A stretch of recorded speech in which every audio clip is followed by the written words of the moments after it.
I don't coach elite athletes, I create them.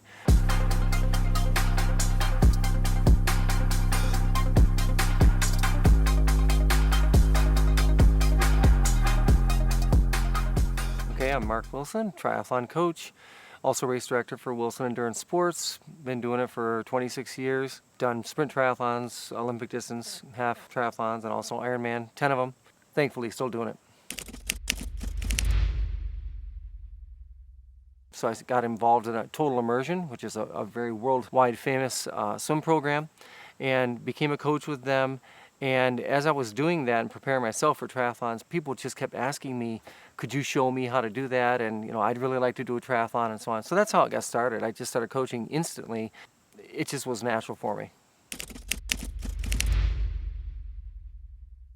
When I started doing it 26 years ago, I never thought I could do this, and I started doing it over the phone. I thought the best way I can communicate with people is talking to them. That's what I like to do.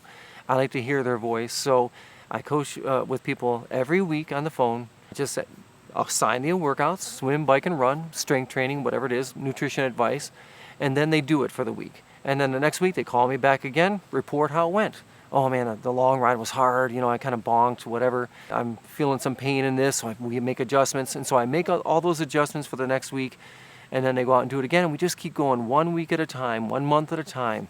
And it's, there's no setup fee, there's no contract. It's just, if they like working with me, they stay. If they don't, they can move on. I'm very proud that I work with all types of people. And I don't just mean athletically, I mean just from all backgrounds.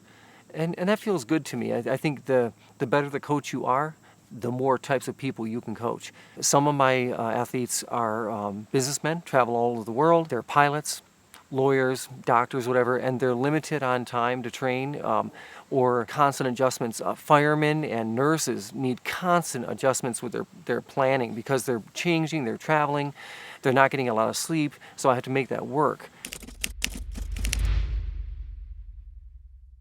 I got to have dinner with a guy named Joe Friel, who was one of the original multi-sport coaches in America. He said, everybody really knows the science, watts and miles per hour, cadence, all of the heart rate and so on. Everybody understands that science, right? Numbers. The challenge is, it's the art of coaching that is the challenge. Knowing what to do with a person, when to do it, how much to lead them, when to pull them back. It's an art, right? The most important thing about any kind of teaching or coaching, listening. When you find in a world today where someone actually listens to you, it's a miracle. It's a miracle.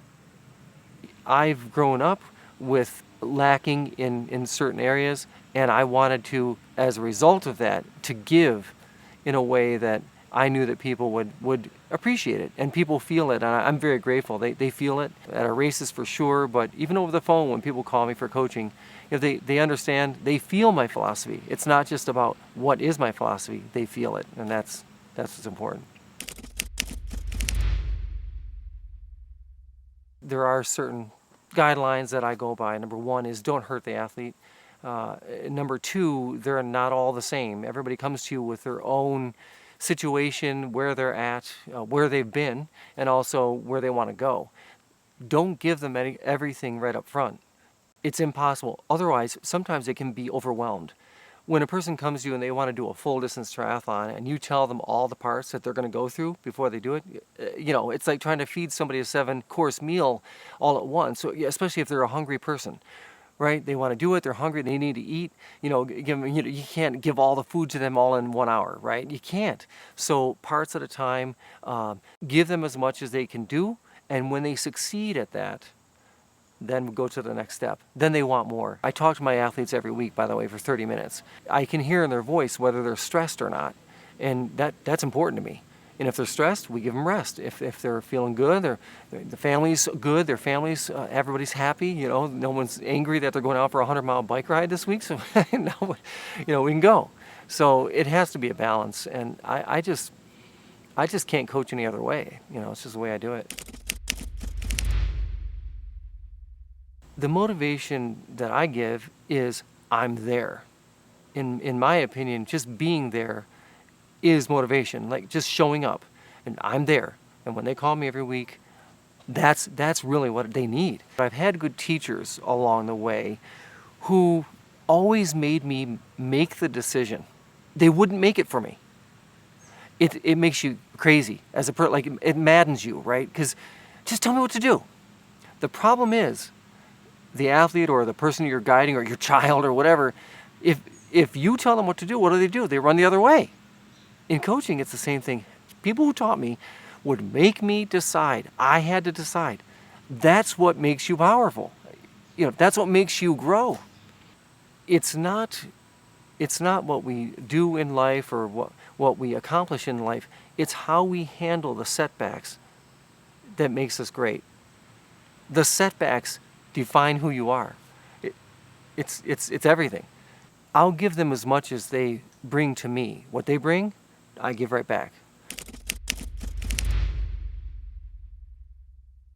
I'm never surprised because, you see, I already saw it. I know what they can do and how great they can be. When they reach it, I'm never surprised because I knew they could be there. What makes me happy and grateful more than anything is when they do stuff that they didn't think they really could do. Right? That makes me happy. When they do something that they thought, there's no way I can do this, and I keep telling them, yes, you can. Yeah, you can. And it's not like, oh, go out and run 100 miles tomorrow, run 500 miles on your bike. I never really tell them to do crazy things. They set the goal, and then I encourage them to keep going there, and I keep shaping it. I'm never surprised when they make it because I always knew they could. I always knew they could.